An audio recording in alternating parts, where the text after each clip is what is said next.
This show is so much fun. So I wanted to kind of get to know more about is Detrick. And so he originally started working as an ad salesman, and then now he's into the news department. Why do you feel that he volunteered for that position? To get closer to Nicole, his crush. So, what is it about Nicole that you feel that really attracts him and makes him make that career shift? Because he doesn't really know much about papers. Yeah. Nobody really knows much about papers besides Mayor and Ned. I don't think it's a complete career shift. Ned is just like if there's anybody else who wants, if there's anyone who wants to volunteer in their free time to help on the paper, it's open, but he's still in sales as well. But yeah, I don't know, from episode one, he was in love with her, so it was written. But I don't know. She's definitely a catch. I think part of it too is, just being at work and not being able to talk to her. He says in episode one that like, the boss says there's like a Chinese wall where he's not allowed to talk to people in the paper. So him having to just look at her over his desk and not really be able to talk to her. And she's beautiful, of course. So I think he just develops an infatuation that, he feels is love. I love about one of his personalities is that he's a psychic, but he's not so much he's a psychologist, really. And that he can talk to people and sense when they need to be happy, but then he walks by those who are like crying and in need. So there's that comedic element about that. Is there anything within that script that you found to be kind of based in emotion in terms of him trying to make people happy and how he would approach that situation? Yeah, for sure. I definitely feel like he's a people pleaser. He wants people to feel safe and he wants to just make people around him happy. He's kind of unsure, so I think he finds validation in making people happy or helping people. I feel like he hasn't really come into his own yet. He's trying to figure it out. And I think he learns a lot about himself throughout this first season, chasing Nicole, and I'm excited to see where he goes. What I also love is kind of the comedic timing. We have the comedy itself, and I think also that could be rooted in the improv that you maybe do. Maybe you can shed some light about that. But can you also talk about finding those comedic beats within that scene and even what is just emotional, making a face or just responding to someone that way? Um, it's like I've done a lot of comedy, so I understand it. I feel like I got pretty good like timing. But I feel like within this show, the comedy comes from characters not trying to be funny. And that's my favorite type of comedy. Like when the character is genuine in what he's saying, maybe his perspective is a little different, but it's genuine. Genuine moments are funnier to me than somebody trying to be funny. So within Detrick's world, he's not funny. He's not trying to be funny. He's not getting laughs on the set. Of course, us watching from a different perspective, we're laughing at it. And it's situational comedy. We have brilliant writers that kind of put it together in a way where I don't have to think too much about being funny. I just have to commit to the character, to the moment, to the intentions of the character. And it comes out funny at the end. But within Detrick's world, it's not funny. He's not trying to be funny. He's just kind of being honest. How do you feel that this show, it is in a mockumentary style? How do you feel that it maybe not challenges you, but is different than doing the average comedy show? So it's definitely really, really different. Fortunately for myself, I did like a four-part mockumentary series on myself in like 2016, 15. The Melvin Gregg story, Life After Vine, where I played in this mockumentary space and I produced it myself. I wrote it myself. I edited it. I directed it. I did everything. So I understand a lot of facets of the world of mockumentary. And then one of my earliest shows I did was American Vandal, which was also a mockumentary. So I'm kind of experienced in a space, in a format. So I feel like those things definitely prepared me for this space. But it's different in the sense of your characters are conscious of the camera. Whereas if you're watching a typical TV show, the cameras don't exist. In this space, the cameras do exist. Also, too, I think that affects the people in this space because they're partially performative, but and also a little awkward and offbeat because it is a camera there. Naturally, you'll be affected by that. You can look at the camera, which isn't, typically done. Um, and I feel like it should be reflective of what you see in reality TV, not so much what you see in traditional TV. Because traditional TV things are more so performative, it's romanticized in a way. People walk the coolest walk or say the coolest things, or everything feels poetic. There's no spaces or gaps in the speech. There's no repetition. There's really no. It's very glossy. TV is it's fictional, meant to be factual, but glossed over. With this format, I think it's best if things feel real. If they feel like real people, if it doesn't feel like they're actors, and it just feels like you're watching reality TV in this sense.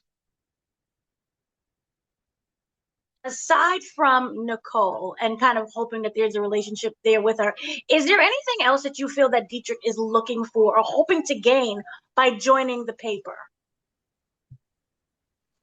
I don't know. I feel like he's very enthusiastic. He has like a childlike enthusiasm. So just the opportunity to engage with more people in the office and to just kind of set out on this adventure is a new challenge.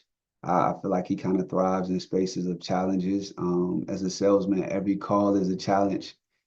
Every time you cold call somebody, it's just like, you're hoping for the best, but it's kind of exciting in a way. And I feel like he loves that space of going into the unknown and just kind of navigating this space. So I think he's just up for the whole challenge. So do you feel that when he stated he hates change, that that was just kind of to show off for Nicole because we do have an editor coming in that's someone completely different and you're trying to kind of is more of a standing up for someone? When he says he hates change, Yeah, he when he was standing on the desk, remember he did that huge moment in like the first episode, he stood on the oh desk, yeah, yeah, like, yeah, I hate change. yeah, yeah. I think yeah, he's for sure just standing up for Nicole. Like this is his opportunity to kind of put on his armor and be a knight and just be chivalrous and jump up and um kind of just dead what's happening because he feels like Esmeralda is really getting wound up and she was going to take it out on Nicole as she often do. So he tried to just kind of he tried to calm the situation down before it got too much. So he would say anything in that time to like pacify the situation. So that's just happened to be what he said. Okay. And then also what I was wondering what his personality, when was it more of a collaborative effort of trying to find that character and what he represents within the group and how it kind of balances out with the others? Um, So all I really had to go off of with creating the character was what was on the page. So I had two sets of audition sides that I kind of pulled things from, and then the original, well, the episode scripts, and also Michael Coleman and Greg Daniels are super collaborative and open, and we talked about the character and the writers that came up with um different little facts about him. And I put all the facts together and be like, and was looking at it like, okay, what would make this person be this? And just kind of created a web like, okay, he's insecure, so that breeds into this, that, and the other. He's a people pleaser, so that's why he does this, that, and the other to kind of come up with these traits of who he was. And then I also kind of based a little bit off of Nicole character because he's Ramona's character because he's in love with her. So I feel like that's a kind of reflection of who he is and what he's into. Um, so yeah, just kind of pulling in everything I could, the world around me, the scripts to just decide who he was. And I kind of lived in the space of Detrick in a sense where he was, kind of just more meek, people pleasing, and just to kind of see how people responded to that and how that made me feel and let a lot of that reflect onto the character. So yeah, it was, I don't know. Process is very tricky to talk about. But yeah. You did state it that he was kind of meek and a little insecure, but what do you feel are his best qualities? I think he's always working to become better. He's a hard worker. He's enthusiastic. He's optimistic. I think he's a really good guy. I think he's a genuine guy. And he's the type of person I would be happy with my sister dating. And of course, he's insecure, unsure, and a little meek, but I think we all go through that phase in life where we're not certain, we're not sure, and not getting the reaction that you want from the people around you can make you insecure. Um, and that's fine. That's completely, it's human. It's fine as long as you grow from it or you don't. You just figure out what works best for you. And yeah, I think once he really blossoms into who he is and comes into his own, he'll be a great guy. He's a great guy now, but it'd be better for him when he becomes more confident. So then what would you say, or what his evolution, kind of without really spoiling anything, what are you excited the most for people to see or learn about him? That he's just a genuine guy. He has a big heart. He cares about people. He's a pretty good human. Is there a particular episode that you love kind of within, because they do step into the community, you get to see the people around them? Is there a particular interaction or an episode that you really loved filming the most? Um, Maybe 10. I feel like 10 was a culmination of a lot of things that happened throughout the season, as it should be being the season finale. But I think that you kind of gets some much needed clarity.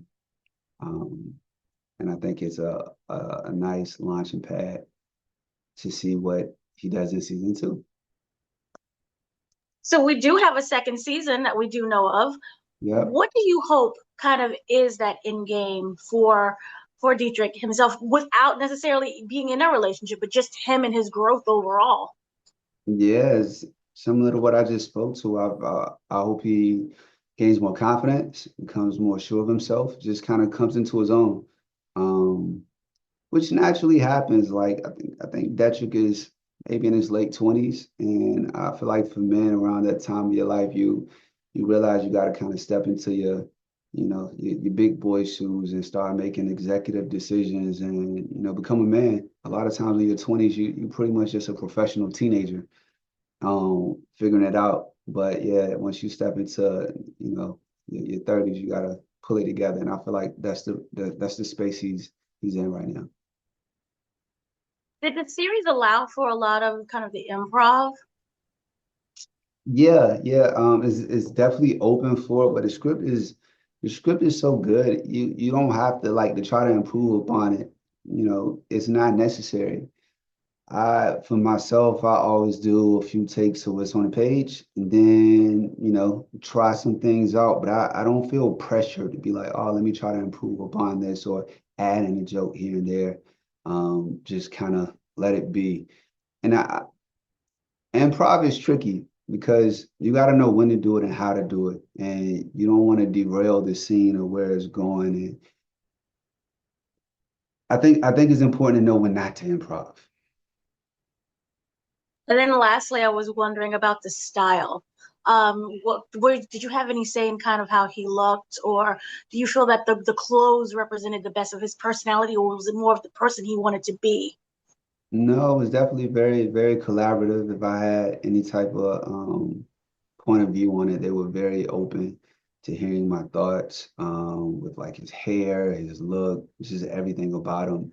As far as his style, he's a salesman, and I think he aspires to be someone great one day. So he dresses the part. He probably looks at magazines and he sees things that he likes, and he was like, okay, cool, that's what I'm gonna do. That's what I'm gonna wear. He's very conscious of how he looks. I think he's dressed pretty well for a ad salesman in Toledo, Ohio. He cares about himself. He's just not waking up in the morning and going to work. He, picks out his tie and his pants and his shirt. He wants to present the best version of himself, but also work to become a better version of himself. Now, there is a little bit of hesitancy when it came to the editor in chief. Do you feel that this was needed for the office and the kind of the paper itself. Yeah, for sure. He came in with a lot of optimism about just saving the paper and actually reporting.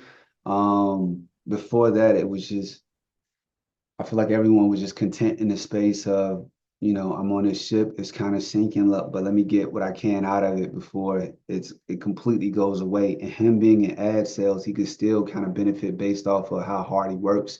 The more, ads he sells, the more he gets paid. So I think he found, excitement in just like one sale at a time, not really focusing too much on the articles in the paper. Let me just sell what I can to who I can and make the most of that. But with this new energy coming in, it's exciting. And I think he's up for the challenge and he's happy to be involved. Do you feel that it could evolve into a mentor-mentee relationship? I don't know. Maybe. I feel like they're both very optimistic, enthusiastic.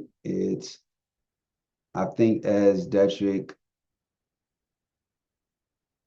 I think he'll be excited to step up, and Ned be excited to have somebody, step up and step into the space of being a reporter and reporting good news. I definitely, if I was Ned, I would look to Detrick to be like my guy, my guy out in the field, because he's somebody I feel like you can count on. Thank you so much for speaking to me. This was a hilarious show. I love the comedy within it. Thank you so And much. you brought so much light to the show. So thank you. Thank you. How'd you feel about it being a journalist? I actually liked it because it talked a lot. My favorite part was how they talked about the blogger versus the paper, Hmm. because that is what's going on. And you could even add, influencer over, people who are press, or even, I've seen actors kind of compete with influencers as well. And it's all about, how many views you get and then the ad sales behind that. So I really liked it. Yeah, Felt for authentic. sure. Yeah. Well, I'm glad you liked it, and it was a pleasure to talk with you.